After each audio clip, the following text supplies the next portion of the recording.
বন্ধুরা, আজকে তোমাদের আমি মিষ্টির দোকানের মতো চোখলাল আলুর তরকারি ও ছোলার ছাতু দিয়ে হিঙের কচুরি বানিয়ে দেখাবো। সেই জন্য প্রথমে আমি চোখলা শুদ্ধ আলুগুলো কেটে ভালো করে ধুয়ে নেব। এবার কিছু আদা ও কাঁচা লঙ্কা থেতো করে নেব হামাল দিস্তায়।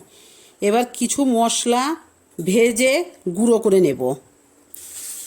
এবার কড়াই তেল দেব, শুকনো লঙ্কা পাঁচফোড়ন দিয়ে থেতো করা আদা জিরে দিয়ে কিছুক্ষণ নেড়েচেড়ে নিয়ে আলুগুলো দিয়ে একটু ভেজে নেব।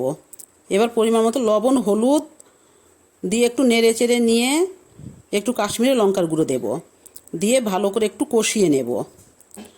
এবার কষানো হয়ে গেলে পরিমাণ মতো জল দেব। এবার জল দিয়ে ঢাকা দেব। 2 মিনিট পর ঢাকনা খুলে নিয়ে আলুগুলো আরেকটু নেড়েচেড়ে নিয়ে খুন্তি দিয়ে থেতো করে নেব। আলুগুলো অল্প একটু থেতো করে নেব। তারপর একটু পরিমাণ মতো চিনি ও গুঁড়ো করা মশলাগুলো ছিটিয়ে দেব, দিয়ে কিছুক্ষণ নেড়েচেড়ে নিয়ে নামিয়ে নিলেই রেডি আলুর তরকারি। এবার কচুরির পুর তৈরি করব। এবার 6 চামচ মতো ছোলার ছাতু, 2 চামচ মতো বেসন, একটু খাই ছোটা হিং ও লবণ দিয়ে একটু জল দিয়ে মেখে একটা ডো তৈরি করে নেব। এখন ময়দা মাখবো।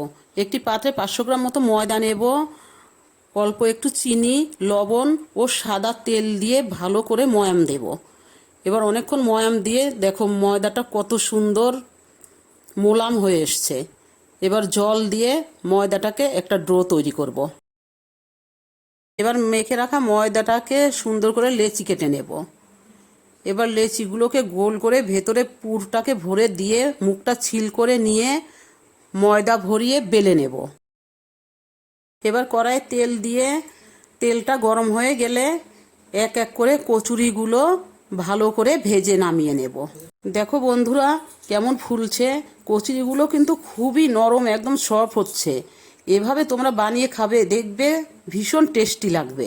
তো চলো বন্ধুরা, এবার টেস্ট করে দেখি কেমন হয়েছে। তোমরাও বাড়িতে বানিয়ে খেয়ে দেখো, আশা করি খুব ভালোই লাগবে।